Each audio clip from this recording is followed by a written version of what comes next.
सर्वे भवन्तु सुखिनः, सर्वे सन्तु निरामयाः, सर्वे भद्राणि पश्यन्तु, मा कश्चित् दुःखभाग् भवेत्।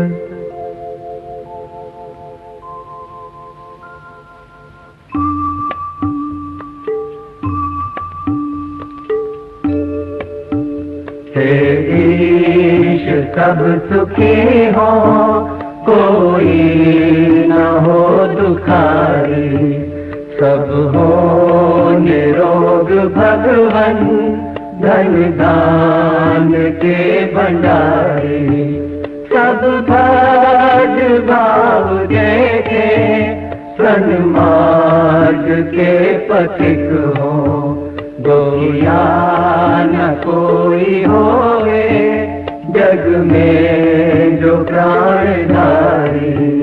हे ईश सब सुखी हो, कोई न हो दुखारी, सब हो निरोग भगवन, धन दान के भंडारी।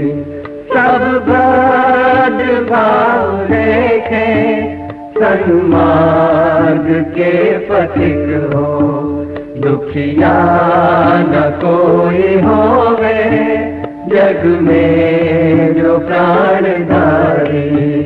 हे ईश सब सुखी हो, कोई न हो दुखारी।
युञ्जन्ति ब्रह्ममरुषं चरन्तं परितस्थुषः, रोचन्ते रोचना दिवि।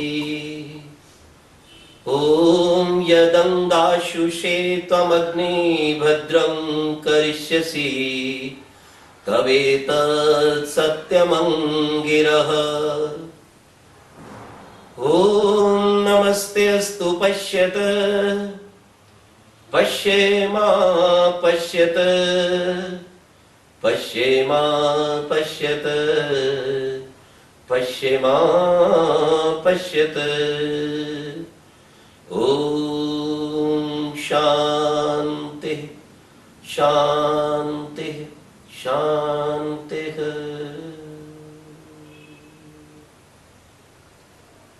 उपस्थित शुद्ध पवित्र आत्माओं, आज हम आपके समक्ष शरीर को स्वस्थ रखने के लिए कुछ व्यायाम की क्रियाएं और योगासनों का प्रदर्शन करेंगे। शरीर माध्यम खलु धर्म साधनम। जितने भी संसार के धर्म कर्म हैं, उन सब की आधारशिला ये शरीर है।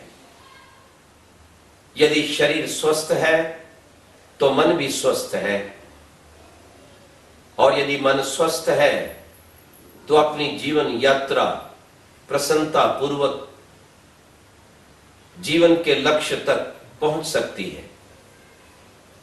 इसलिए परमपिता परमात्मा ने अपनी वेदवाणी में कहा है, अश्मा भवतु दस्तन, ओ मानव अपने शरीर को चट्टान के समान कठोर बना।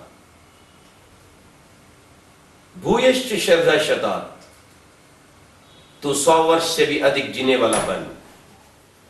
मृत्यु पदम योपयंत, मृत्यु को पैर को उखाड़ करके दूर करता जा, तुझे कदापि मृत्यु छू भी ना पाए।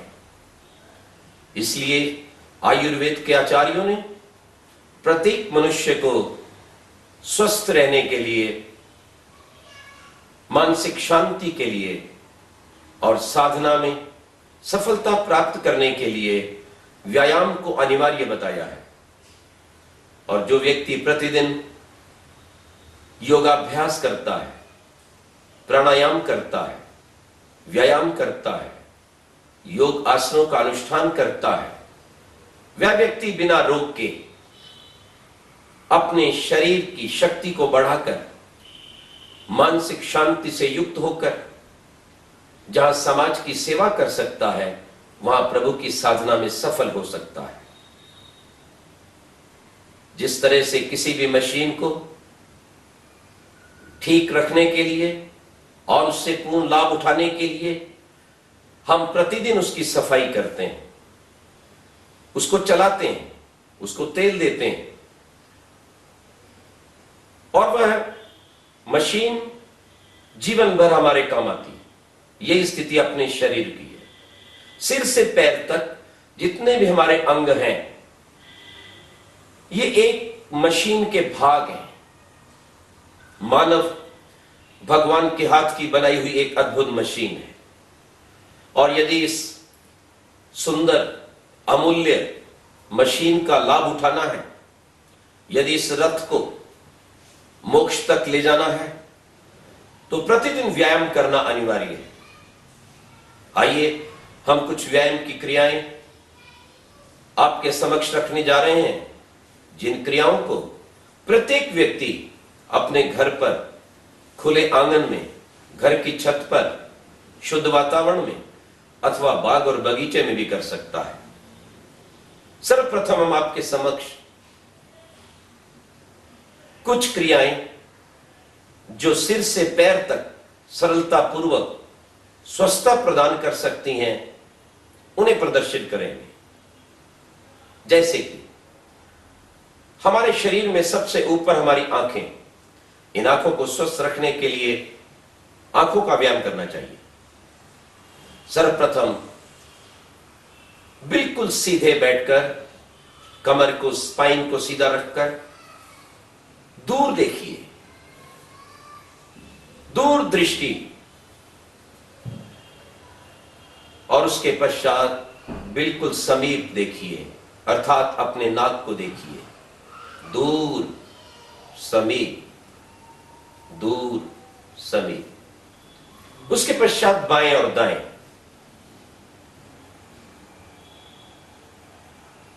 उसके पश्चात आप अपनी दृष्टि को घुमाइए।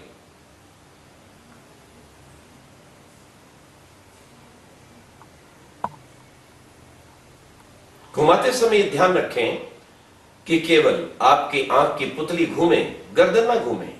इस तरह से नहीं, अपितु गर्दन को स्थिर रखते हुए आप उसे घुमाएं। घड़ी की सुइयों के अनुसार और फिर उसके विपरीत। यदि प्रतिदिन आप ये व्यायाम करेंगे, मुंह में पानी भरकर दिन में 2-3 बार आंख में शीतल जल के छींटे लगाएंगे, तो आप अनेक रोगों से बच सकेंगे। हमारी इस आंखों के पश्चात हमारी नासिका का क्रम आता है। जितनी गहरे श्वास आप प्रतिदिन लेंगे, उतनी शुद्ध वायु, ऑक्सीजन आपके भीतर जाएगी, फेफड़ों को शुद्ध करेगी, और उससे रक्त शुद्ध होगा और संपूर्ण शरीर निरोग होगा। वो लंबे श्वास आप ले सकते हैं, जिसे हम आपको प्राणायाम के मध्य बताएंगे। नासिका के पश्चात हमारे ये मुंह आता है, होठ आते हैं, जिह्वा और गला है। इसके द्वारा भी आप अपने शरीर को स्वस्थ रखने की क्रियाएं कर सकते हैं, जिससे आपका चेहरा सुंदर होगा, गले के रोग नहीं होंगे और आपकी बोलने की वाक शक्ति बढ़ेगी। जैसे कि ये क्रिया, श्वास को भर लेंगे। इससे जिन लोगों की गालें पिचक जाती हैं और आंखें जल्दी खराब होती हैं, उनको बहुत लाभ होगा। और इस हवा को भर के आप अपनी गर्दन को घुमा सकते हैं।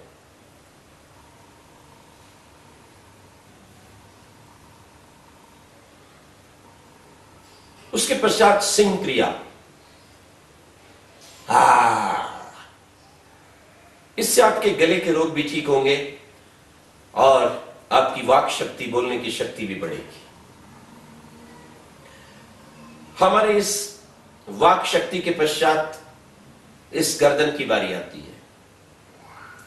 गर्दन सदा रोगों से बची रहे, पहली बात का यह ध्यान रखें, सदा सीधे बैठने का प्रयास करें।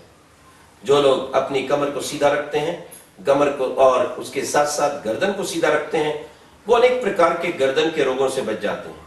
और जो झुककर बैठते हैं, टेढ़ा बैठते हैं, गर्दन को मोड़ के रखते हैं, जहां उनकी कमर अनेक रोगों से युक्त हो जाती है, वहां उनकी गर्दन में भी बहुत से रोग हो जाते हैं और आगे जाकर उनको एक बेल्ट लगानी पड़ती है, बहुत दिक्कत होती है। इसलिए सीधे बैठने का अभ्यास कीजिए।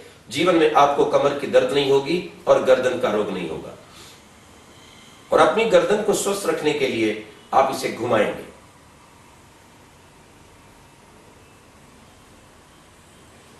मुंह को बंद करते हुए और अपने धीरे धीरे गर्दन को इस तरह घुमाएं कि आपकी ठुड्डी आपके वक्षस्थल को छूते हुए चली जाए।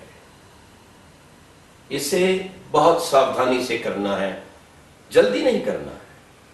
फिर दूसरी ओर से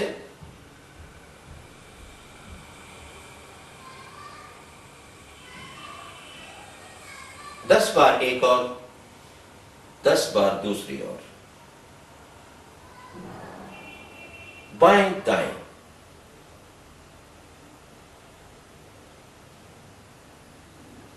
ऊपर नीचे,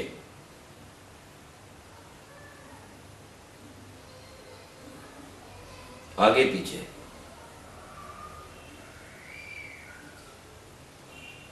गर्दन के पश्चात बारी आती कंधों की। कंधों पर हाथ रखिए, धीरे धीरे घुमाइए।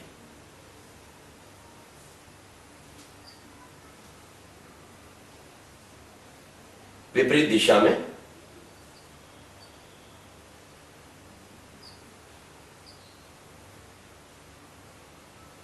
उसके पश्चात हमारी पीठ की मांसपेशियां, दोनों हाथ सिर के पीछे,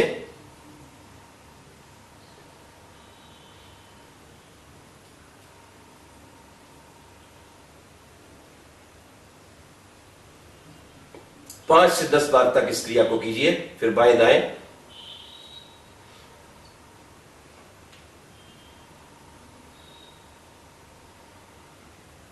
इस तरह से हमारे कंधे के नीचे की जो पीठ की मांसपेशियां हैं, उनमें शक्ति का संचार होगा और आगे चलकर आपको पीड़ा नहीं होगी, बल मिलेगा मांसपेशियों को, नस नाड़ियां भी खुलेंगी। इसके पश्चात क्रम आता है हमारी इस बाजू की पसली की हड्डियों का, इनका भी व्यायाम किया जा सकता है। देखिए, उसे हम आपके समक्ष खड़े होकर दिखाएं। बिल्कुल सावधान की स्थिति में आप खड़े हो जाएं, हाथ जंघाओं से चिपके हुए। पहले बाएं हाथ की ओर झुकें,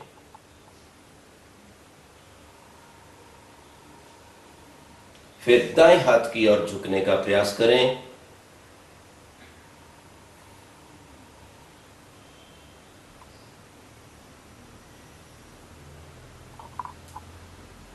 आगे और पीछे, इसे हस्तपाद आसन भी कह देते हैं।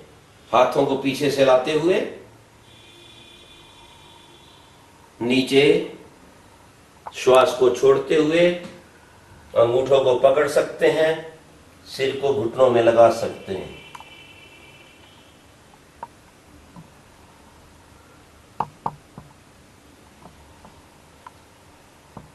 आसनों को करते समय सदा इस बात का ध्यान रहना चाहिए कि प्रातःकाल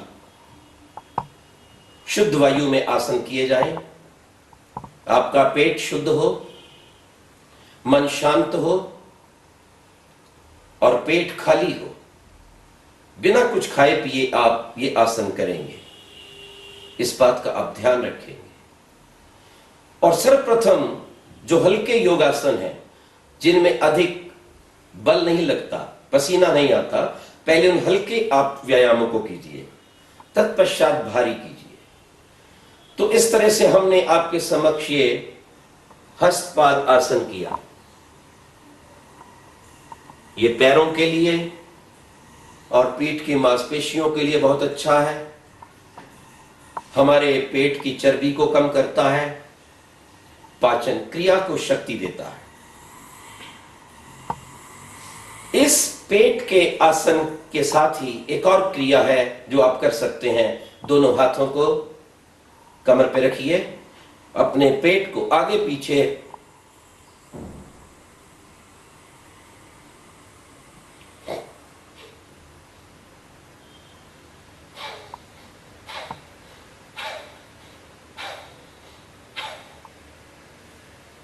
जब पेट को पिचकाना हो तो श्वास बाहर, यह ध्यान रखें।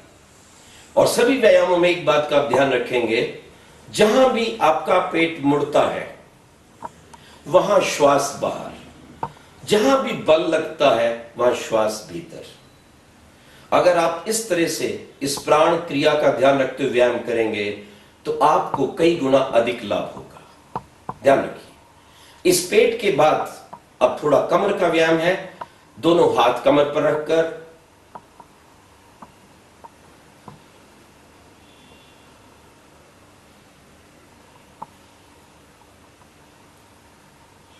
ये कर सकते हैं, हाथों को फैलाकर भी कर सकते हैं।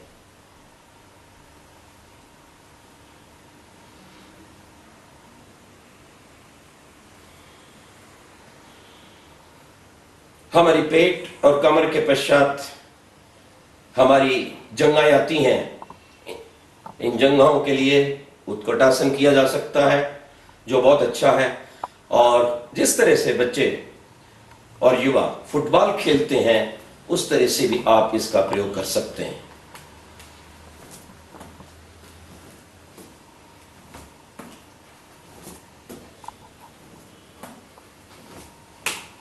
आपकी जंघाओं को शक्ति मिलेगी। जंघाओं के पश्चात घुटनों का क्रम है।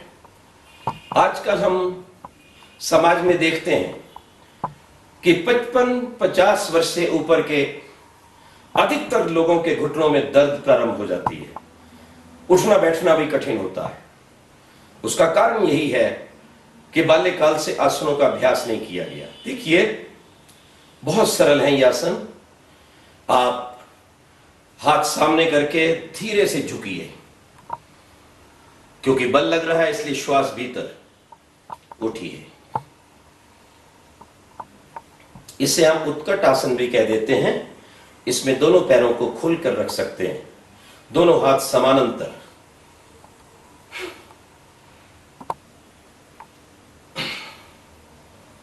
नीचे जाएं तो श्वास भीतर जहां बल लगे, ऊपर उठे तो श्वास बाहर।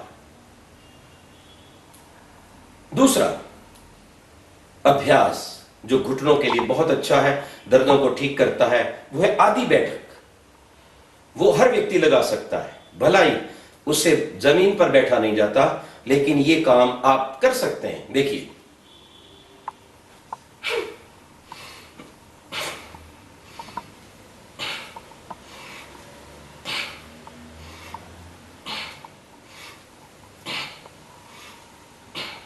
दस 15-20 अपनी शक्ति के अनुसार आप ये बैठ के लगा सकते हैं।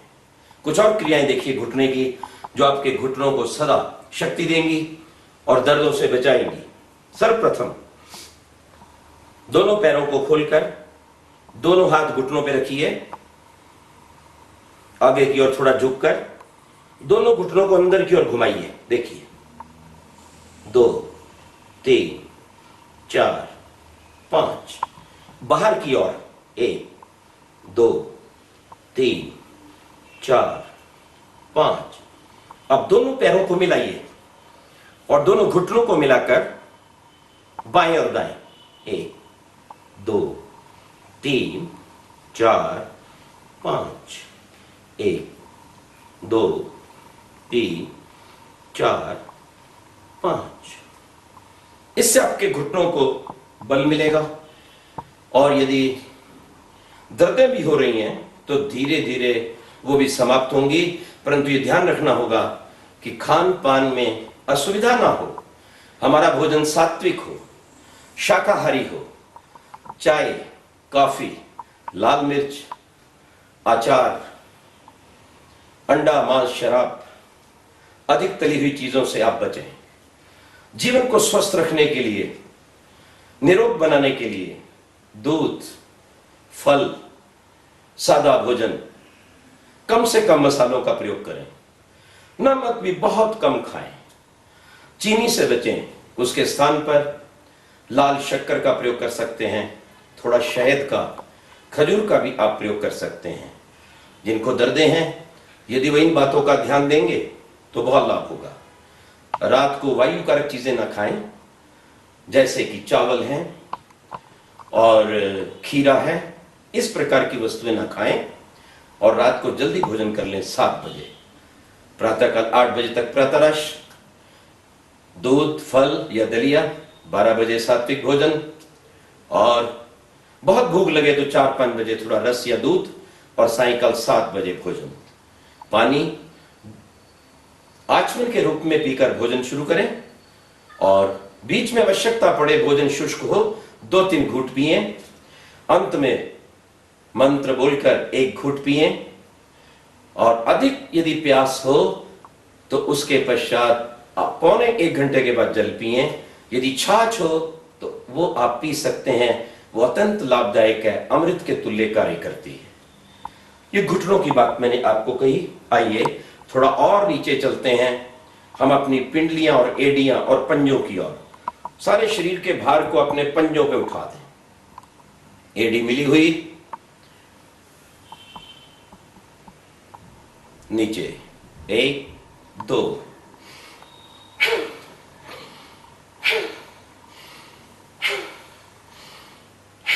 5-10 बार आप इस क्रिया कर सकते हैं। आप एडी के ऊपर पूरा वजन देखिए।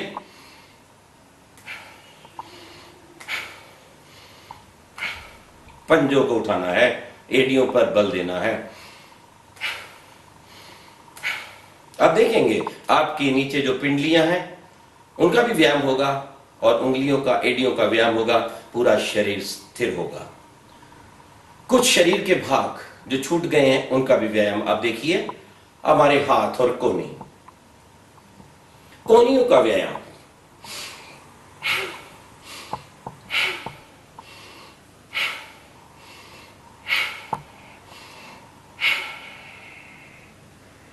हाथ की कलाई का व्यायाम।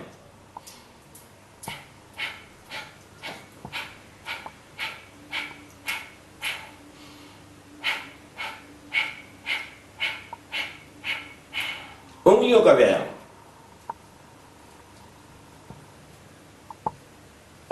इस तरह से देखेंगे आप कि पूरे शरीर का व्यायाम हुआ। और अब शरीर थोड़ा सा गर्म हुआ तो इसमें 1-2 आसन हम आपको और बताएंगे। ताड़ आसन, जो हमारी कमर को शक्ति देता है, रोगों को हटाता है और बच्चों के शरीर को लंबा करता है। एडी मिली हुई, सावधान की स्थिति में दोनों हाथ जंघाओं के ऊपर, श्वास को भरते हुए हाथों को ऊपर ले जाना।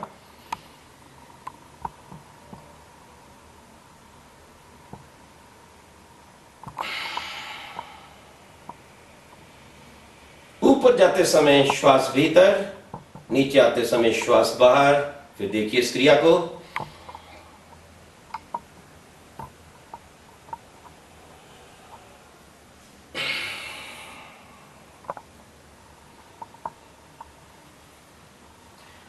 इसे हम ताड़ आसन कहते हैं। एडियां उठी हुई और हाथों के पंजे खिंचे हुए, पूरा शरीर।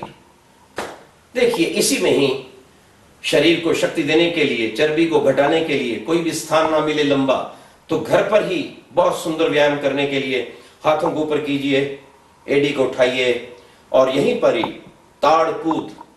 ताड़ासन में कूदना प्रारंभ कीजिए। देखिए,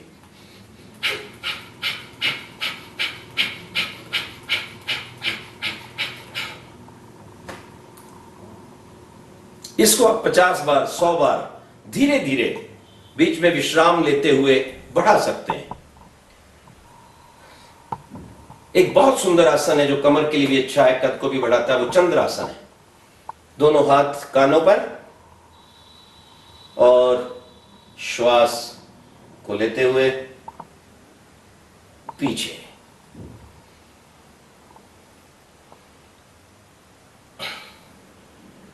यह भी अपने समय के अनुसार बढ़ाया जा सकता है। त्रिकोणासन, पैर पूरे खुले हुए, पहले एक हाथ को ऊपर उठाया जाएगा, एक, बाईं हाथ की ओर झुकेंगे,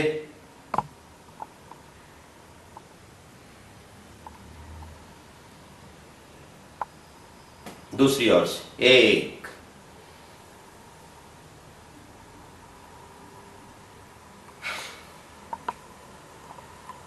इसमें कुछ क्लिष्ट क्रियाएं हैं, वो युवा लोग कर सकते हैं। हाथ पीछे से पकड़कर श्वास लेकर अपने सिर को घुटने तक लगाने का प्रयास करना, वो आप कर सकते हैं।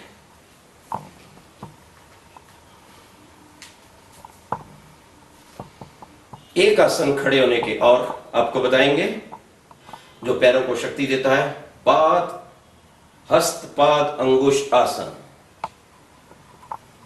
एक हाथ कमर पर, पैर का अंगूठा सीधे, दूसरी ओर से एक, दो, तीन। ये हमने आपके समक्ष कुछ आसन जो खड़े होने के हैं वो बताए हैं। अब हम आपके समक्ष कुछ आसन बैठने के बताएंगे। आइए, माताएं बहनें भी प्रतिदिन आसन कर सकती हैं, बीच में 3-4 दिनों को छोड़कर, और प्रत्येक माता बहन को भी प्रतिदिन व्यायाम करना चाहिए, क्योंकि व्यायाम एक अमृत के तुल्य है। व्यायाम में कोई धन नहीं लगता। आप स्वयं अपने स्थान पर बैठकर व्यायाम करके इस महान औषध को, इस रसायन को प्रयोग कर सकते हैं। आइए, अब आपके समक्ष कुमारी डॉक्टर पूर्ति बैठने के कुछ आसन करके दिखाएंगे। आइए, अब आपके समक्ष सर्वप्रथम दिखाया जाएगा तितली आसन। दोनों जंघों को फैलाइए, अपने पैरों की दोनों तलियों को मिलाइए, दोनों हाथों से पकड़िए और दोनों जरा घुटनों को हिलाइए ऊपर नीचे। ये है तितली आसन, बटरफ्लाई। आप अपनी शक्ति के अनुसार थोड़ा थोड़ा अभ्यास बढ़ा सकते हैं। इसमें ही अब आप अपने सिर को अंगूठे में लगाने का भी प्रयास कर सकते हैं। इसके साथ साथ थोड़ा सा आपको कमर का लाभ मिलेगा, परंतु एक बात ध्यान रखें, यदि कमर में किसी प्रकार की दर्द और रोग है तो आगे झुकने वाले आसन ना करें, ध्यान रखें आप। इसके पश्चात हम आपको दिखा रहे हैं सुख आसन। सुख आसन, ये सुख आसन का अभिप्राय है जिस भी स्थिति में, जैसे भी, बिना सिखाए आप बैठ जाते हैं उसे सुख आसन कहते हैं। हाथ घुटनों पर भी हो सकते हैं, हाथ आगे भी हो सकते हैं, ये आपकी सुविधा पर निर्भर करता है। इसमें बैठकर भी आप अपनी ध्यान साधना कर सकते हैं। कुछ ये आसन जो आपके समक्ष दिखाए जा रहे हैं, ये साधना के लिए आसन है। वस्तुतः योग का मुख्य उद्देश्य परमपिता परमात्मा की प्राप्ति है।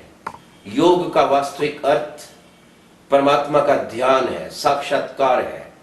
इसलिए जिस धातु से योग शब्द सिद्ध हुआ है, युज समाधौ, समाधिस्थ होना, परमात्मा के आनंद को प्राप्त करना, एक ऐसी स्थिति का आ जाना जब आप शरीर को भूल जाएं, कोई विचार ना आए, केवल भगवान का आनंद आए। वो तभी हो सकता है जब आप जिस आसन पर बैठकर योग कर रहे हैं वो आसन बिल्कुल स्थिर हो। इसलिए ऋषि पतंजलि ने कहा स्थिर सुखम आसन, जिसमें स्थिरता पूर्वक सुख पूर्वक आप बैठ सकते हैं, उसे ही योग आसन कहते हैं, स्थिर सुखम आसन। इसलिए इस सुख आसन के पश्चात हम आपको दिखा रहे हैं स्वस्ति आसन, जिसमें एक जंघा के नीचे एक पैर और दूसरी जंघा पर दूसरा पैर और दोनों हाथ अपने कंधों पर रख सकते हैं। महर्षि देव दयानंद, जिन्होंने अपने राष्ट्र को स्वतंत्र करवाने के लिए, नारी शक्ति का मान बढ़ाने के लिए, दुनिया में पुनः मानवता को लाने के लिए वेदों का प्रकाश किया था, आपने उस देव दयानंद को इस आसन में देखा होगा। बहुत अच्छे। इस आसन के पश्चात अब हम कर रहे हैं पद्म आसन। ये घुटनों के लिए बहुत अच्छा है, घुटनों की शक्ति को बढ़ाता है। एक पैर एक जंघा पर, दूसरा पैर दूसरी जंघा पर, दोनों हाथ सामने, हाथों पर हाथ, जैसे कमल की आकृति बनती है, इस तरह ये आसन पद्म आसन कहलाता है, जो हमारी जंघाओं को, घुटनों को शक्ति देता है। और ध्यान अवस्थित होने के लिए अपने भृकुटी में अथवा हृदय में मन को टिका कर एक बार ओम का उच्चारण कर सकते हैं।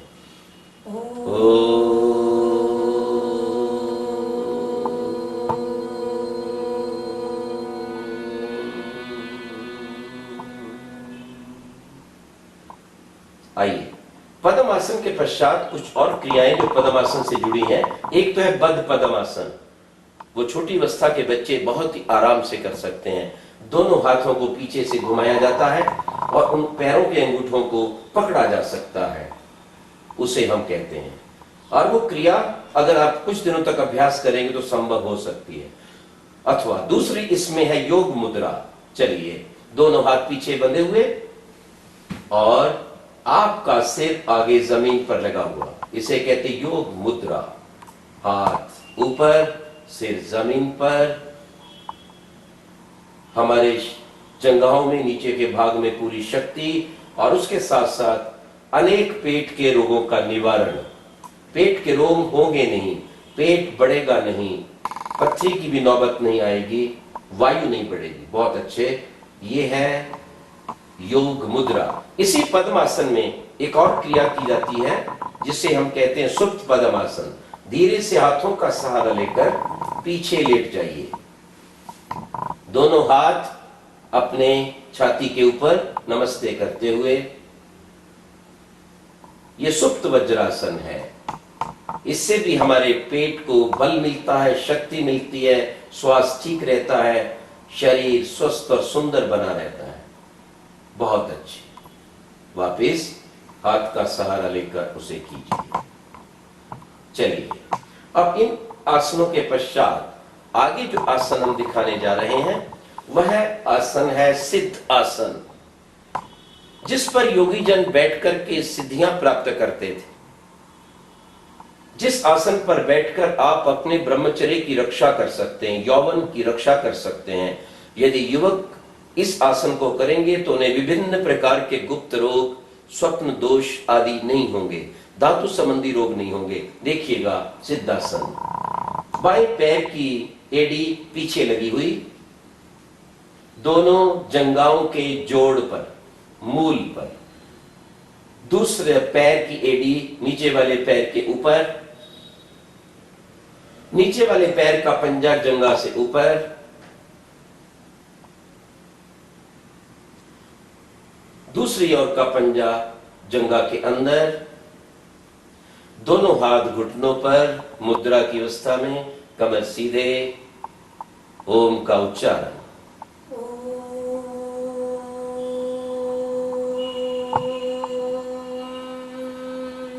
इस आसन में बैठकर भी आप संध्या, योग, साधना कर सकते हैं। एक और आसन जिस पे मैंने स्वयं बैठकर गत 35 वर्षों से साधना की और मुझे पर्याप्त लाभ हुआ, वो है आर्य सिद्ध आसन। सिद्ध आसन से मिलता जुलता आसन है, बस इसमें अंतर ये है, जो पैर हम ऊपर चढ़ाते हैं तो कुछ लोगों को कई बार दर्द होने लगता है दोनों टखनों के मिलने से। उस पैर को भी नीचे रखना है, बस पैर की छोटी उंगली छोटी सी आपकी इसके नीचे दबी हुई और दोनों हाथ या तो घुटनों पर अथवा सामने, किसी भी अवस्था में कमर सीधे। ये आसन भी बहुत लाभदायक है साधना के लिए। और इसमें एक सबसे बड़ा लाभ ये है कि आप जब साधना में बैठेंगे तो पूर्ण रूपेण अपने शरीर से अलग हो जाएंगे। इस आसन में शरीर का पूरा भार बढ़ जाता है, जिसके कारण कहीं भी दर्द नहीं होती, शरीर सोता नहीं। और एक बात और ध्यान रखेंगे आसन करने वाले साधक लोग, जब भी आसन पर बैठें वो आसन जहां शुद्ध हो वहां उसके साथ साथ थोड़ा नरम, जिससे कि रक्त की गति ना रुके। बैठते समय ना तो आगे की ओर आइए, कुछ लोग ऐसे बैठ जाते हैं तो आगे का भाग झुक जाता है, टेढ़े नहीं होना है। और गर्दन को भी ऐसे टेढ़ा नहीं करना है, इससे गर्दन का विकार भी पैदा होता है और ध्यान भी नहीं लगता है। दूसरा, पीछे की ओर भी मत ज्यादा झुकिए, नहीं तो पीछे की तरफ से भी हानि हो सकती है।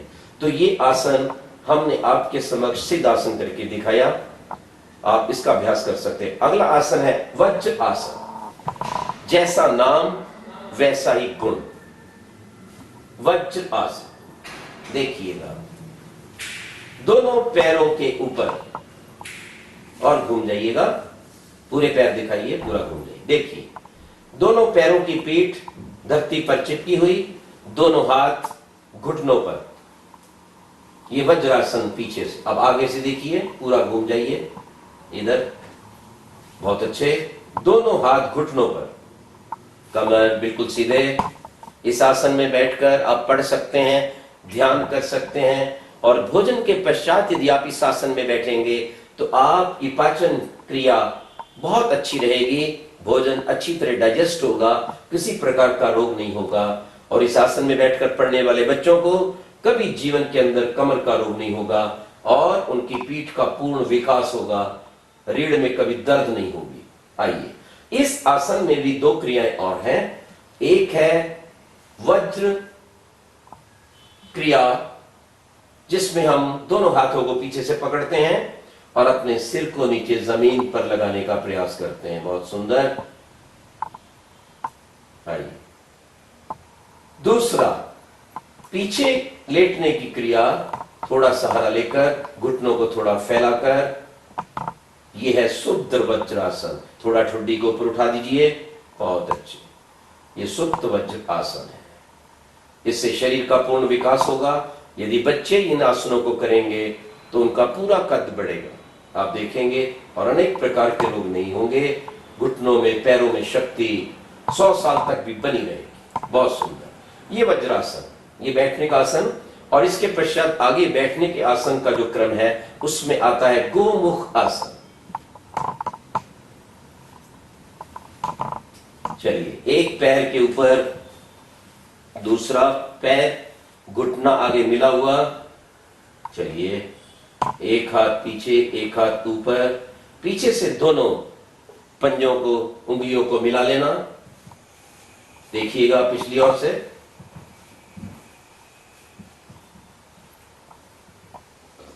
बिल्कुल सीधे।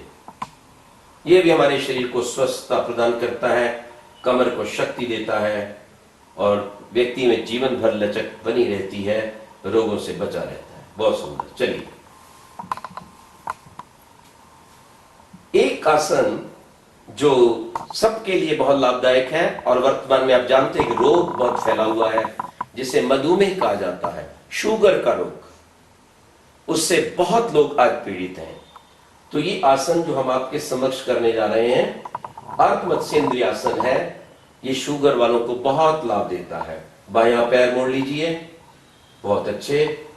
हाँ, बाएं हाथ को घुमाकर घुटने के ऊपर से और दाहिने पैर का अंगूठा पकड़ना और उसके पश्चात अपना दूसरा हाथ घुमाकर और गर्दन उसी ओर। चलिए, अर्धमत्स्येंद्रिय आसन शुगर के लिए अति उत्तम। इसी का दूसरा रूप देखिए, दूसरी तरफ से। अब हमने दाहिना पैर मोड़ा,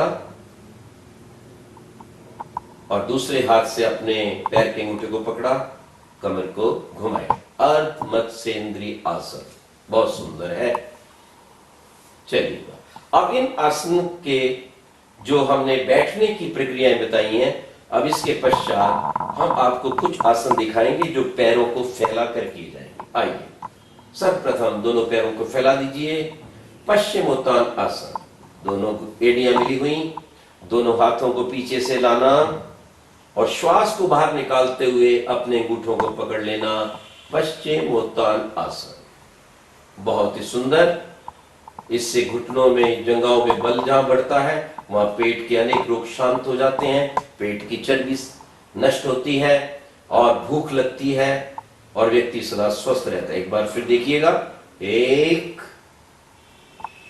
पकड़कर, दूसरी बार श्वास निकालकर घुटनों में सिर लगा दी, दो, बहुत सुंदर, वापस। चलिए पश्चिमोत्तान आसन, ये बहुत ही अच्छा आसन है और एक आसन खेल का खेल, आसन का आसन, अकर्ण धनुरासन। आइए बाएं पैर को मोड़ के दाहिने पैर के ऊपर रखिए। हाँ चलिए, और अपने दाहिने हाथ से इस अंगूठे को कान तक ले जाइए और बाएं हाथ से अपने दाहिने हाथ का अंगूठा पकड़िए। चलिए एक और छोड़िए, दो, बहुत सुंदर। चलिए दूसरी ओर से देखिए, अकर्ण धनुरासन, खेल का खेल, आसन का आसन, और अपने शरीर का पता चलता है कि शरीर अपना है और हर जोड़ का व्यायाम होने से शरीर स्वस्थ रहता है। अकर्ण धनुरासन। तो ये आसन, बैठने के आसन आपके समक्ष किए गए। अब आपको हम कुछ आसन लेटने के बताएंगे। पीठ के बल लेटने के आसन देखिएगा। पीठ के बल लेटने के आसन में सबसे पहले है विपरीत मुद्रा। दोनों हाथ सिर के नीचे, घुटने अपने पैरों पर खड़े। चलिए सर्वप्रथम दोनों कोनी बाईं तरफ और घुटना दाईं तरफ विपरीत दिशा में घुमाएंगे। देखिएगा जिस तरह से आप कपड़े को निचोड़ते हैं। एक, दोनों कोनी, बहुत सुंदर, एक, दो, विपरीत दिशा में, घुटना उधर, कोनी इधर। इस आसन से आपकी कमर में अद्भुत लचक पैदा होगी और विभिन्न प्रकार के कमर की हड्डी के दर्द नहीं होंगे, शरीर का विकास होगा। अगर प्रातः काल आप ये आसन 5-10 बार कर लेते हैं तो पूरा दिन आप स्वस्थ रहेंगे और एक शक्ति से युक्त रहेंगे, आलस्य से बचे रहेंगे। आइए एक बार और करके दिखाइए। चलिए दो, चलिए थोड़ा शीघ्रता से, चलिए एक, दो, बहुत सुंदर, बहुत सुंदर। चलिए हाँ, इसके पश्चात हम कर रहे हैं सर्वप्रथम जानुशीर आसन। चलिए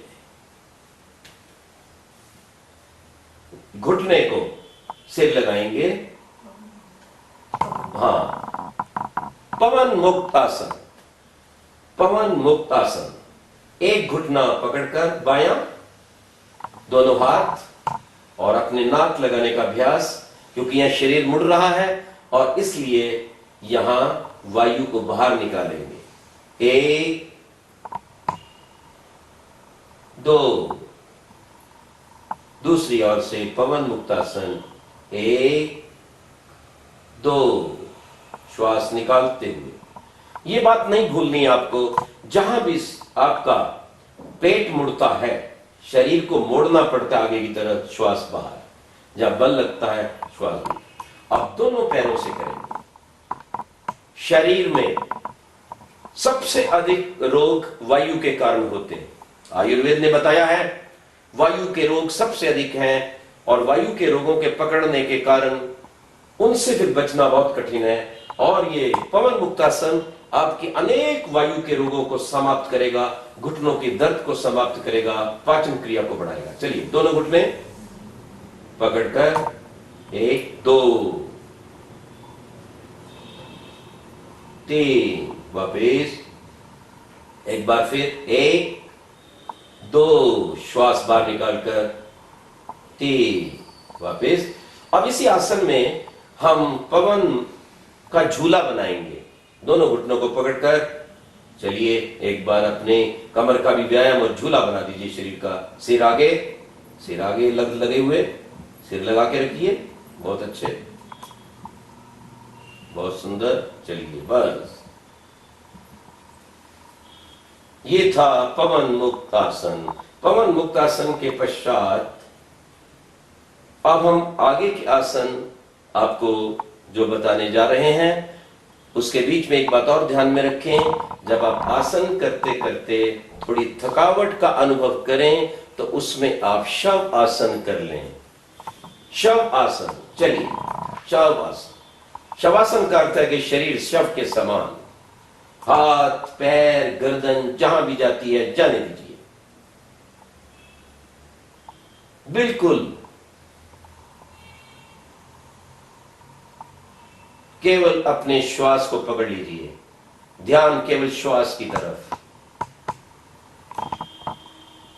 ये आसन जहां थकावट को दूर करता है वहां ये उच्च रक्तचाप को भी नष्ट करता है, पूर्ण विश्राम देता है। तो जब जब व्यायाम करते समय आप थक जाएं तब तक आप इस आसन को कर सकते हैं। सावधान, अगले आसन का नाम है उत्तान पाद आसन। दोनों हाथ की हथेली जमीन की ओर, दोनों पैर मिले हुए, एड़ी मिली हुई, और उसको लगभग 1 फुट ऊपर उठाना। एक, श्वास रोककर, शक्ति लग रही है इसलिए श्वास रुकेगा। 1 2, वापिस, पुनः करेंगे। 1 ऊपर, 2। इस आसन को भी आप 5-10 बार अभ्यास में लाकर अपने शरीर को स्वस्थता प्रदान कर सकते हैं। ये बहुत ही उत्तम आसन है, उत्तान पदासन। इस उत्तान पदासन में हम और आपको एक क्रिया बताएंगे, उत्तान चक्रासन। इसका हमने लगभग गत 35 वर्षों से अद्भुत प्रभाव देखा है। एक व्यक्ति को प्लुरसी का रोग था, किसी औषधि से नहीं जा रहा था, तब मैंने उस व्यक्ति को, उस सज्जन को ये आसन करवाया था। ये है उत्तान चक्रासन। चलिए, 1 पैर ऊपर, श्वास रोके, 2 घूमना, 1 और से, वापस, थक गए हो तो थोड़ा विश्राम, अन्यथा पुनः दूसरी ओर से घुमाएंगे। 1 पैर ऊपर, 2 श्वास भीतर, 3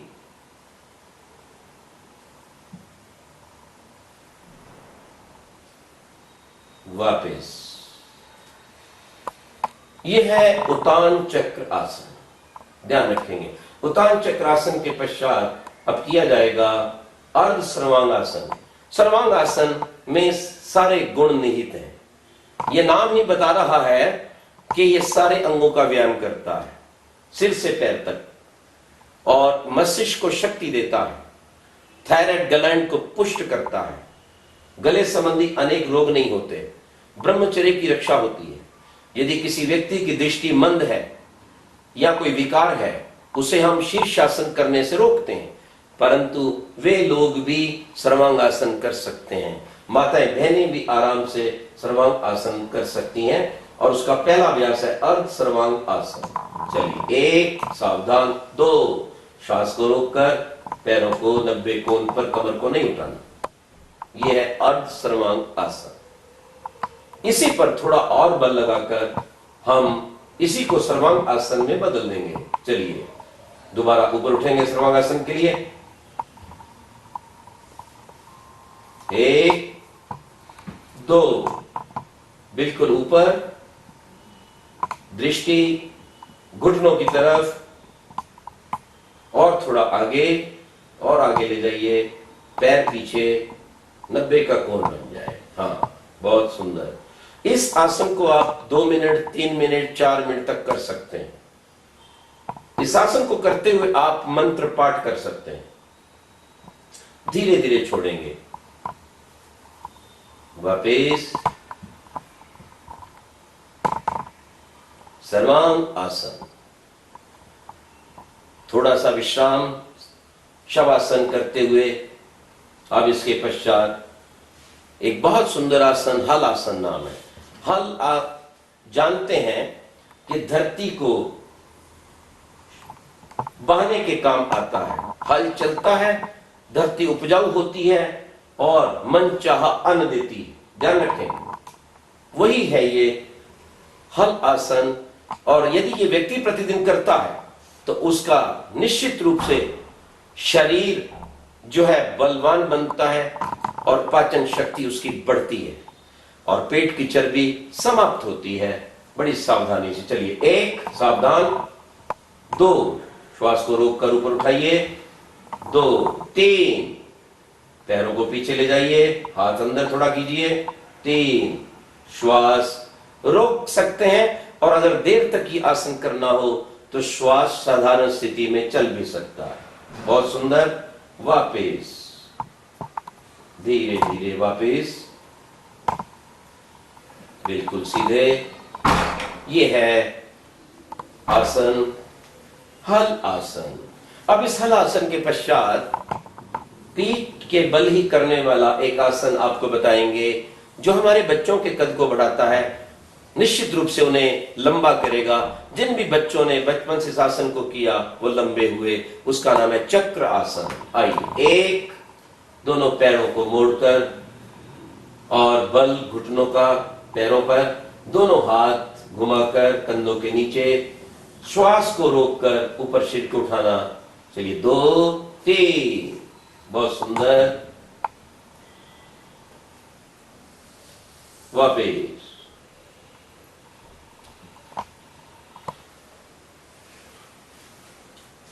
ये चक्रासन यथा योग्य आप इसका अभ्यास कर सकते हैं। ये पीठ के बल किए जाने वाले आसन यहां पर समाप्त होते हैं। ध्यान रखिएगा, पहले हमने आपको खड़े होने वाले आसन बताए थे, उसके पश्चात बैठने वाले, उसके पश्चात पीठ के बल वाले। अब हम आपके समक्ष दिखाएंगे वे आसन जो पेट के बल किए जाते हैं। चलिए, पेट के बल हो जाइए। पेट के बल किए जाने वाला आसन सबसे पहले है सर्प आसन। दोनों हाथ आगे, बस, कमर सीधी, दोनों पैर के पंजे फैले हुए, थोड़ा आगे हो जाइए, बस, गर्दन ऊपर, बहुत सुंदर। इसी में ही कोहनी को उठा करके जब हम करते हैं तो वो बन जाता है भुजंगासन। चलिए, दोबारा ऊपर उठिए, पूरा उठा दीजिए शरीर। 1 पीछे से पैर उठाने का प्रयास करेंगे जितना भी लग सके मिलाकर। चलिए, इसको हम भुजंगासन भी कह सकते हैं। ये कमर संबंधी रोगों को नष्ट करता है, हमारे शरीर को अद्भुत शक्ति देता है, अनेक प्रकार के प्रजनन संबंधी रोगों को भी ये समाप्त करता है। चलिए, जिनको कमर का विकार और दर्द रहता है यह आसन अवश्य किया करें। इस आसन के करने वाला व्यक्ति बूढ़ा नहीं होगा, कुबड़ा नहीं होगा। अधिकतर लोगों को देखा जाता है 50-60 साल के बाद जिनको झुक के चलने की आदत होती है वो कुबड़े हो जाते हैं और धीरे धीरे तीर कमान सा बन जाता है, फिर वो सीधे नहीं हो पाते। तो ये आसन उनके लिए बहुत आवश्यक है। आइए, अगला आसन देखेंगे हम। ये है शलभ आसन। दोनों हाथ की हथेली जमीन की तरफ, जंघा के नीचे, दोनों पैर मिले हुए, माथा लगा हुआ सामने, श्वास को रोककर दोनों पैरों को ऊपर उठाना। चलिए, 1 उठाइए दोनों पैर पीछे से, 1 और हो गए, 2 एक बार फिर अभ्यास करेंगे। चलिए, 1 श्वास भीतर, 2 पैर ऊपर, वापिस, बहुत सुंदर, बहुत अच्छे। अब इसमें एक आसन और आपको दिखा रहे हैं जिसको हम खग आसन और विमान आसन भी कहते हैं। चलिए, दोनों हाथ बाजू में फैले हुए और श्वास रोककर पैरों को भी उठा दीजिए, 2 हाथों को चलाइए पक्षी की तरह, प्रयास कीजिए, गर्दन ऊपर। बहुत ही अच्छा आसन है ये भी। चलिए, बहुत सुंदर ये आसन है। अब इसमें हम आपको दिखा रहे हैं धनुर आसन। धनुष को कहते हैं, यानी पीछे से धनुर बना देना, शक्ति को प्राप्त कर देना, कमर को ठीक रखना, अपने शरीर पर अपना अधिकार होना। हमारे हाथ हमारे पैरों को पकड़ सकते हैं कि नहीं? तो अगर आप पकड़ सकते हैं तो इसका मतलब आपका शरीर ठीक है, आपके अधीन है। नहीं पकड़ सकते तो समझो अधीन नहीं है। चलिए, दोनों पैरों को पकड़ना, 1, श्वास को भीतर 2, सिर को उठाना 3, ऊपर 3। यह है धनुरासन।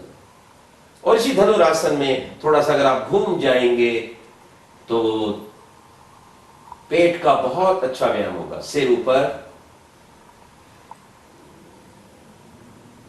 बहुत सुंदर।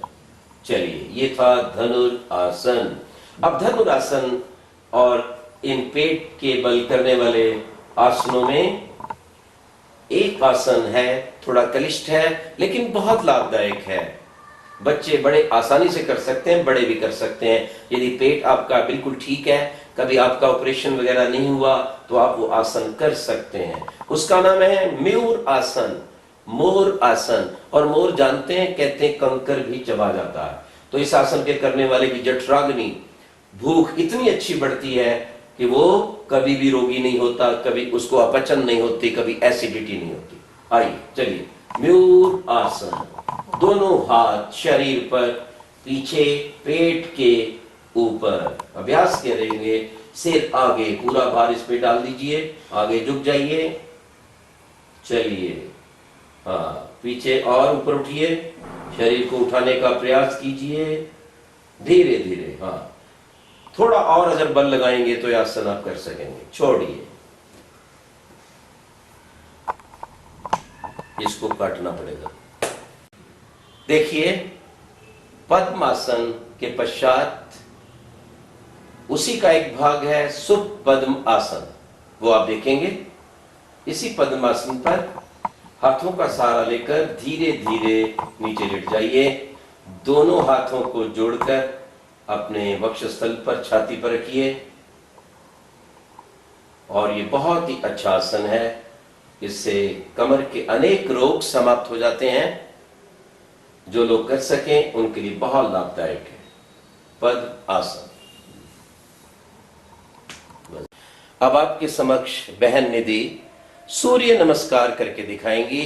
आप ध्यान से देखें, उसको भी अपने जीवन में धारने का प्रयास करें और सदा स्वस्थ और सुंदर बने रहें। देखिएंगे सूर्य नमस्कार की सुंदर क्रियाएं।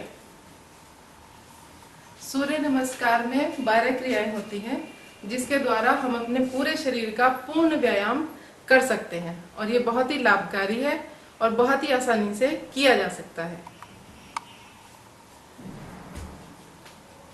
1, पहली क्रिया।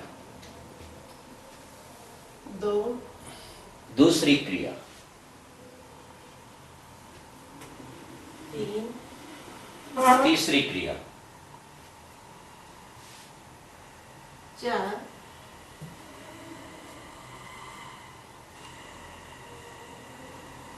5, 6, पूरा शरीर जमीन पर छठी क्रिया में। 7, फिर ऊपर उठना भुजंगासन की तरह, 7वीं क्रिया। 8, पुनः अपनी कमर को उठाना, जैसे युवक दंड भी लगाते हैं। 1 घुटना आगे, 9वीं क्रिया।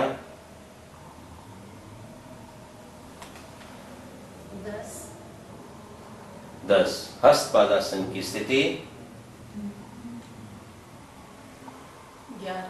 11 चंद्रासन की स्थिति। 12 विश्राम। बहुत सुंदर। आसनों का अभ्यास करने के पश्चात यदि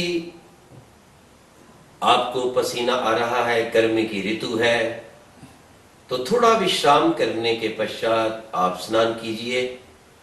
यदि ऋतु शीतल है तो आप स्नान पहले भी कर सकते हैं। और साधना के निमित्त शरीर को स्वस्थ रखने हेतु, निरोग रखने हेतु प्राणायाम का अभ्यास कीजिए। महर्षि पतंजलि ने मूल रूप से 4 प्राणायाम बताए हैं। बाह्य कुंभक, श्वास को बाहर निकालकर बाहर ही रोक देना। अभ्यंतर कुंभक, श्वास को भीतर लेकर भीतर ही रोक देना। जब बाह्य कुंभक करना तो लगातार उसी प्राणायाम का अभ्यास करना। जब अभ्यंतर कुंभक करना, उसी का अभ्यास करना। तीसरा प्राणायाम महर्षि पतंजलि द्वारा बताया गया है स्तंभ वृत्ति, श्वास को जहां का तहां रोक देना। और चौथा है बाह्य अभ्यंतर विषाक्षेपी, जब श्वास बाहर रोका हुआ है और अंदर आना चाहता है तो उसे और बाहर निकाल देना। और जब श्वास भीतर रुका हुआ हो और बाहर आना चाहता हो तो उसे और भीतर ले लेना। ये 4 प्रकार के मुख्य प्राणायाम हैं। अब इन प्राणायामों से पूर्व हम आपको केवल प्राण की कुछ क्रियाएं बताएंगे जिनको प्रत्येक व्यक्ति कर सकता है। और ये बात ध्यान में रहे, प्राणायाम का पूर्ण लाभ उठाने के लिए अपने भोजन को सात्विक रखें। अंडा, मांस, शराब, चाय, बीड़ी, सिगरेट, कॉफी और वर्तमान में बाजार में मिलने वाले सॉफ्ट ड्रिंक आदि से बचिए। स्वस्थ भोजन कीजिए, शुद्ध तेल खाइए या शुद्ध घी खाइए। प्रिजर्वेटिव वाली वस्तुओं से सावधान रहिए। तो सर्वप्रथम प्राण क्रिया है उद्गीत क्रिया। उद्गीत भगवान का नाम है, ओम को उद्गीत कहते हैं। उद्गथ यानी आकाश से लेकर और भूमि तक संपूर्ण ब्रह्मांड में जो व्याप्त है उसे उपनिषद में उद्गीत कहा गया है। हम जिस स्थान पर योग शिविर लगाते हैं, हमारे उस स्थान का नाम उद्गीत साधना स्थली है, अर्थात ओम की साधना स्थली। तो उद्गीत प्राणायाम बिल्कुल सरल है। लंबा श्वास लीजिए जितना भर सकें और ओम का उच्चारण करते हुए छोड़ते जाइए।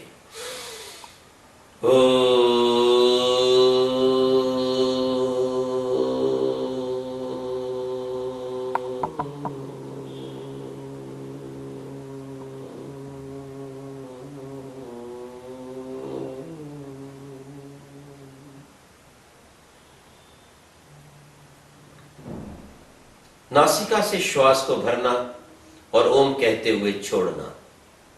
मन या तो भिक्टी में दोनों आंखों के मध्य में लगा रहे अथवा हृदय में लगा रहे, दोनों स्थानों के मध्य में जो करते हैं। इसका अभ्यास आप 5-10 बार कर सकते हैं। स्वयं करें, प्रातःकाल सायंकाल अपने बच्चों करवाएं। इस प्राणायाम के करने से, इस क्रिया के करने से अनेक प्रकार के मानसिक रोग समाप्त होते हैं।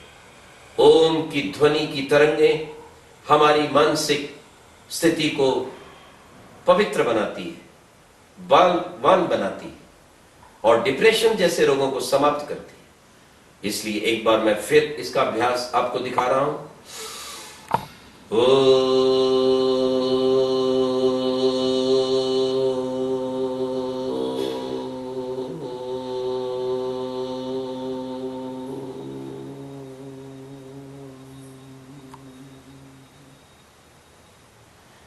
दूसरी प्राण की क्रिया है दीर्घ श्वास लेना। इसमें बोलना नहीं है, केवल नासिका से लंबा श्वास लेना, धीरे धीरे मन में ओम का उच्चारण करना और धीरे धीरे निकालना। देखिएगा,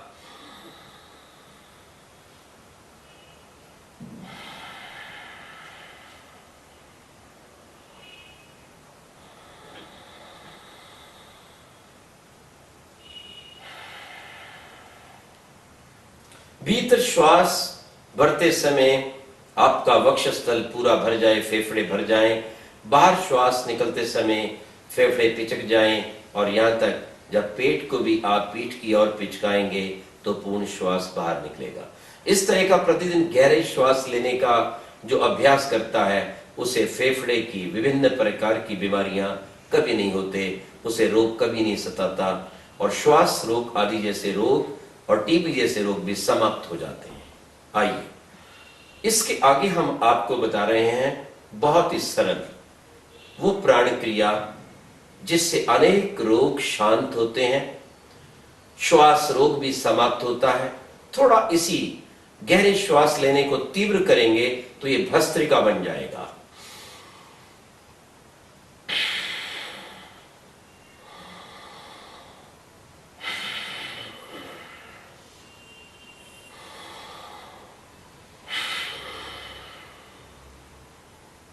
बाजू कसे हुए, कमर सीधे, घुटनों पर हाथ, हाथों का दबाव, कमर झुकने ना पाए। और इसी क्रिया को थोड़ा और तीव्र किया जा सकता है।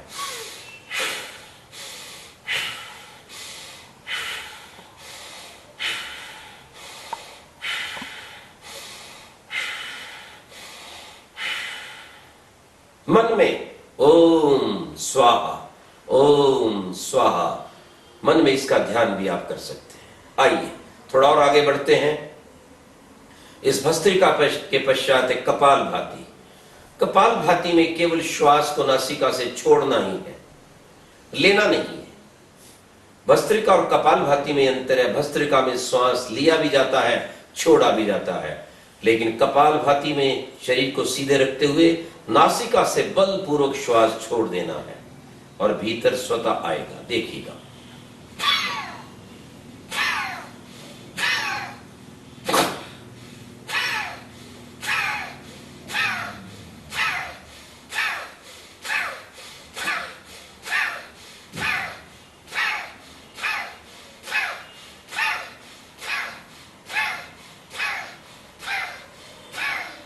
पेट को पीछे दबाते हुए, शरीर को सीधा रखते हुए श्वास को बलपूर्वक बाहर निकालना।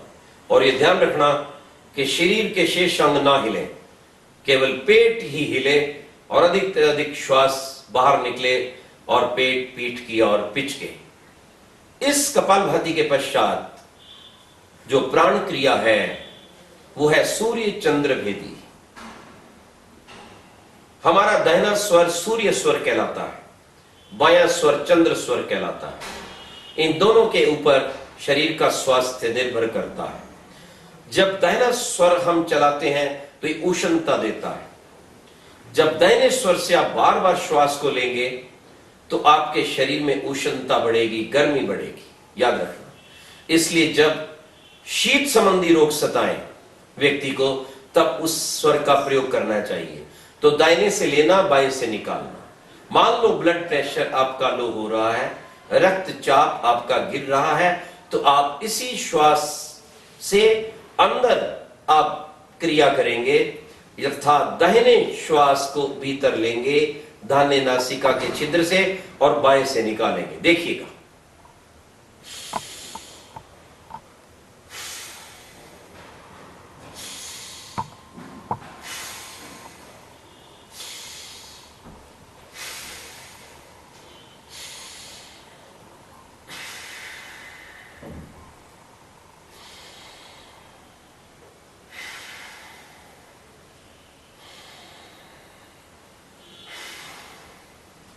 निरंतर दाहिने से लेना, बाएं से निकालना। और मन में आप ओम का उच्चारण कर सकते हैं। श्वास लेते समय ओम, बाहर निकलते समय भूर, लेते समय ओम भुवः, लेते समय ओम स्वाहा। आइए, ठीक इससे विपरीत चंद्रभेदी में हम बाएं से लेकर निरंतर लगातार दाएं से निकालते जाते हैं। उससे शरीर के अंदर हमारे शीतलता बढ़ती है। और जब व्यक्ति को ब्लड प्रेशर हाई हो, उच्च रक्तचाप हो, तो लगातार यदि 50 बार ये क्रिया करेगा तो बहुत लाभ होगा। देखिएगा।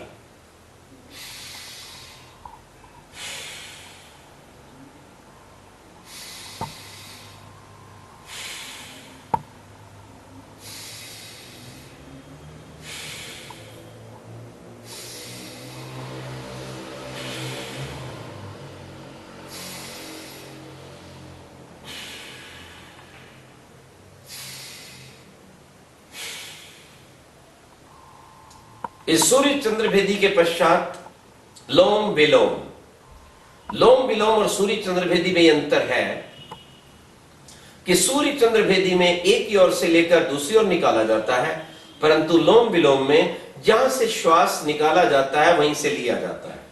ध्यान दीजिएगा। बाएं ओर से श्वास लेंगे, दाएं से निकालेंगे, जहां से निकालेंगे वहीं से दोबारा लेंगे। देखिएगा, इन 2 उंगलियों का प्रयोग कीजिए। एक दाहिने नथुने पर एक उंगली रखिए, बाएं से श्वास भरिए,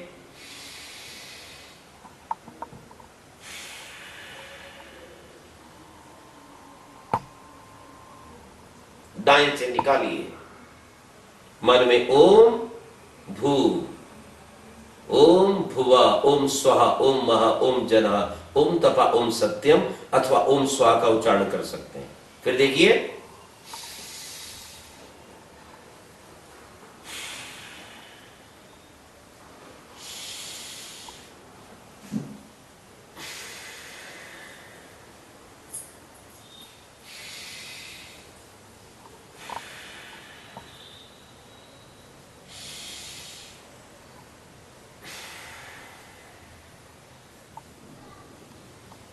इसका अभ्यास आप बढ़ा सकते हैं 1 minute, 2 minute, 3 minute, 4 minute, 5 minute, अपने शरीर की स्थिति को देखते हुए, शक्ति को देखते हुए, भोजन को देखते हुए।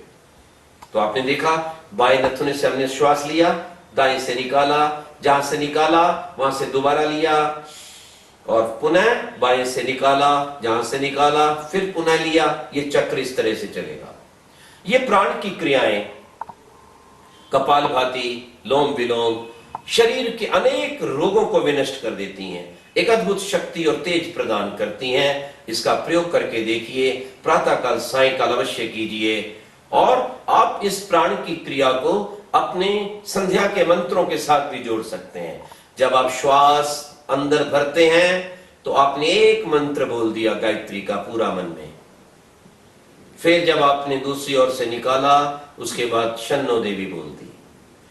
तो लगभग 2 सेकंड, 2.5 सेकंड तक आपने श्वास को लेना है। उस बीच में मंत्र भी बोल सकते हैं, और फिर उसे वैसे ही निकालना है, दूसरा मंत्र बोलना है। तो संध्या के मंत्रों का पाठ भी हो जाएगा और आपका प्राणायाम भी हो जाएगा। संध्या के मंत्र ना आते हो तो गायत्री का भी अभ्यास किया जा सकता है।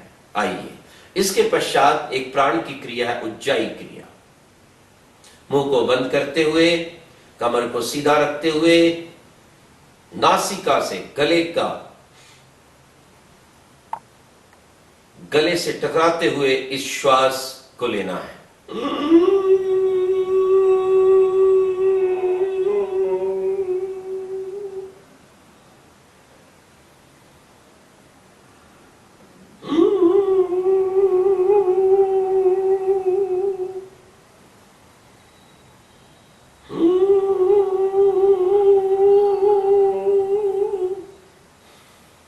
उज्जयी क्रिया, इसके करने से कफ संबंधी रोग नहीं होते, कंठ संबंधी रोग नहीं होते।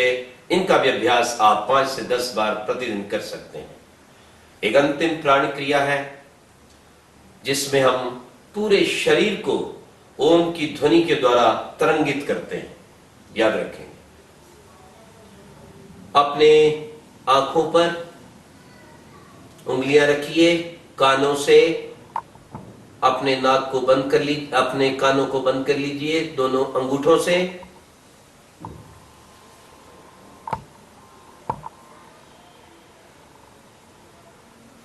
और नाक से आवाज करते हुए ओम का उच्चारण।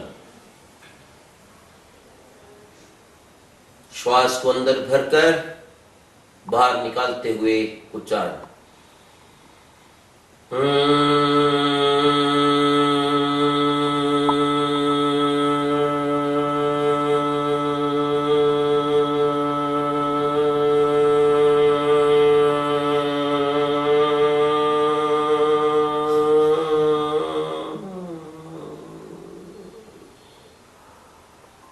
कैसी आवाज आ रही है?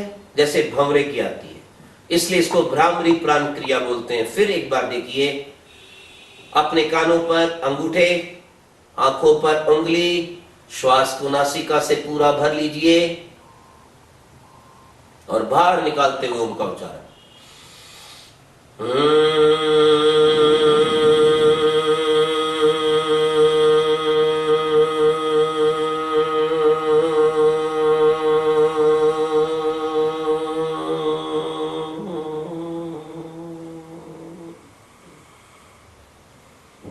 इस प्राण क्रिया को करते समय ध्यान रखेंगे कि आवाज आपकी नासिका से आएगी और ये जो वाइब्रेशन है, ये जो ओम की तरंगे हैं, ये पूरे मस्तिष्क को जागृत करेंगी, विभिन्न प्रकार के रोगों को हटाएंगी, मस्तिष्क की नाड़ियों को खोलेंगी, पूरे शरीर के अंदर एक अद्भुत चमत्कार पैदा करेंगी। हमारे आजकल के स्वदेशी और विदेशी, भारत और भारत के बाहर के डॉक्टरों ने इस परीक्षण के ऊपर अपना निर्णय दिया कि इस प्रकार से ओम की ध्वनि करने से जो व्यक्ति डिप्रेशन से युक्त हो जाते हैं, जिनको अपनी मानसिक स्थिति पता नहीं चलती, वो भी रोग से मुक्त हो जाते हैं। तो ये कुछ प्राण की क्रियाएं हमने बताई। जब इतनी प्राण की क्रियाएं आपको आ जाएं, तब किसी अच्छे गुरु के पास बैठकर आप ऋषि पतंजलि द्वारा बताए गए उन प्राणायामों को भी सीख सकते हैं। अब हम आपको इतना ही बताना चाहेंगे। विशेष जानकारी के लिए आप संपर्क कर सकते हैं उद्गीत साधना स्थली, पंजीकृत धर्मार्थ न्यास, हिमाचल। हम वहां पर मई में, जून में, अक्टूबर में और फरवरी में भी योग शिविरों को लगाते हैं। आप संपर्क करें, अभ्यास करें, जीवन को स्वस्थ और सुंदर बनाएं।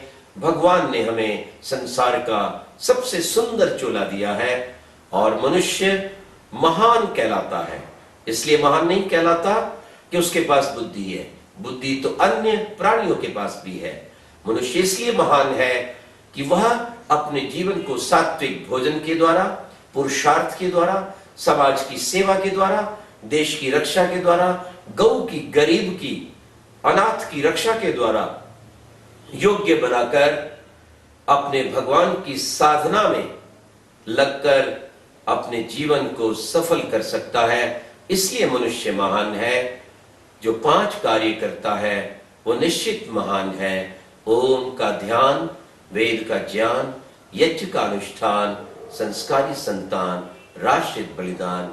आइए इसी विधि से प्रतिदिन हम योग की क्रियाएं, प्राण क्रियाएं और अन्य सेवा के कार्य करते हुए जीवन को सफल बनाएं। भगवान सबको सुख, शांति, निरोगता और आनंद प्रदान करें। ओम शांति शांति शांति।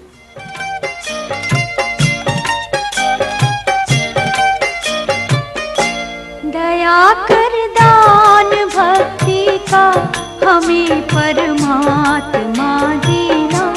दया कर दान भक्ति का हमें परमात्मा देना।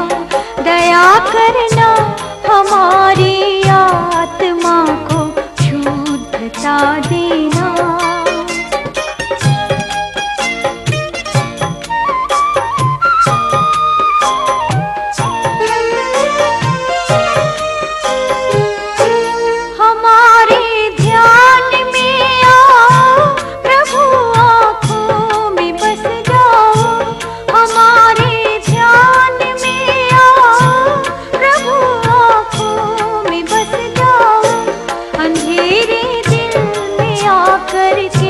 परम ज्योति जगा देना। दया कर दान भक्ति का हमें परमात्मा देना।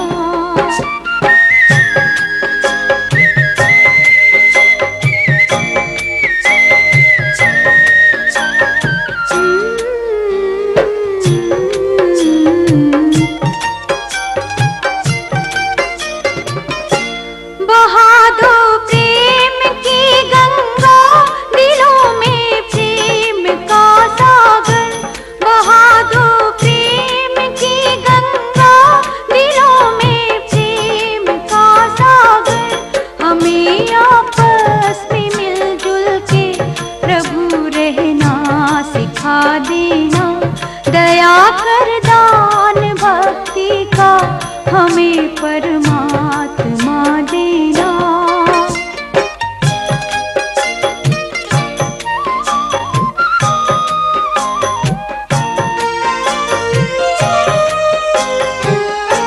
हमारा धर्म हो सेवा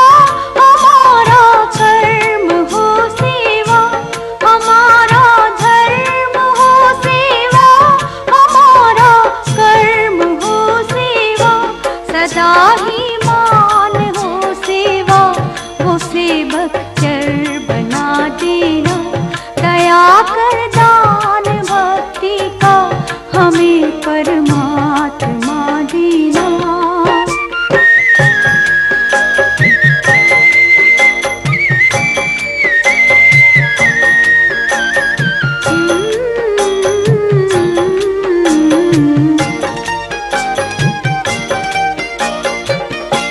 वतन के वास्ते जीना, वतन के वास्ते मरना, वतन के वास्ते जीना, वतन के वास्ते मरना, वतन पर जा फिदा करना।